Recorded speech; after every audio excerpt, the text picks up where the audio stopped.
It's Sunday the 3rd of November, and let's stick with the NDXT, and to use a Sunday-style metaphor, technology giveth and technology taketh away.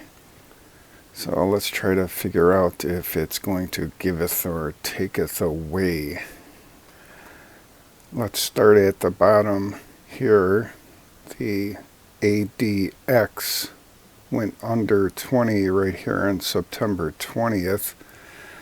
So the direction was down as there are lower highs.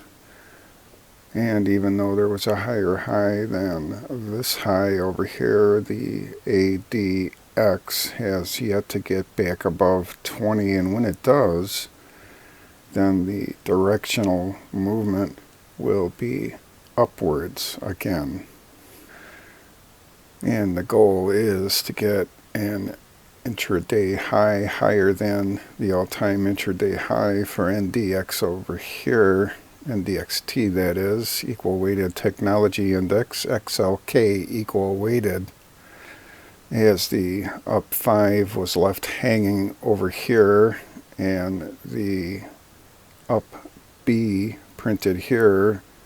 So if the up C prints, then all bets are basically off, as there will be no way to reach this intraday high and exceed it and have that D wave, up wave 5 shift over and let us go marching onwards and upwards in our merry way. And the D wave, up wave C will print on a tick lower than this low.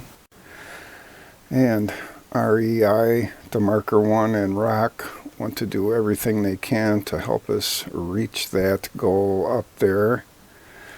So the REI came down under its oversold here for a few days, less than 6, so that's good, and it went back up.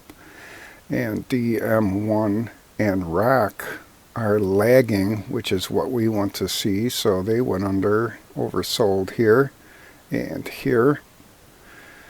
And DM1 wants to get back above, it's oversold, and ROC is already there, and so if they could pull that off and REI stays away from going under negative 40 and starts moving up, then we might be able to do that, reach this goal.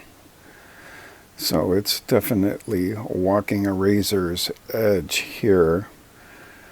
And in the weekly chart, all the 13s printed here, the two big daddies, combo and sequential, and it's been more than 12 bars since they printed, and there was a pretty good downdraft. So let's call those spent for any more downside price action associated with them. And concerning would be that price closed below the conversion line. However, the baseline isn't that far away, so that would be a good thing if it just bounced off of that, which it already did for this past week, and then bounced up, just didn't make it above the conversion line. And in this daily chart, the long-term overbought pressure alert up definitely gave a good indication that the pressure line was going up. However, it did not get pegged at 102, so it's still in limbo there, and actually just ticked down slightly recently. And ticking down is the fast trigger.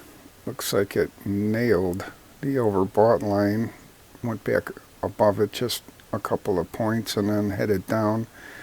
And the fast trigger is headed down. We're all trying to get back down to oversold. Not a good sign. Same thing with the Shande momentum indicator. Some halfway bad levels. So once it starts getting down to 70 or so, then we're really in trouble. Haven't seen that for a long time. Might have been some upside 70s like back here, so if that happens on the downside, that would definitely not be a good sign.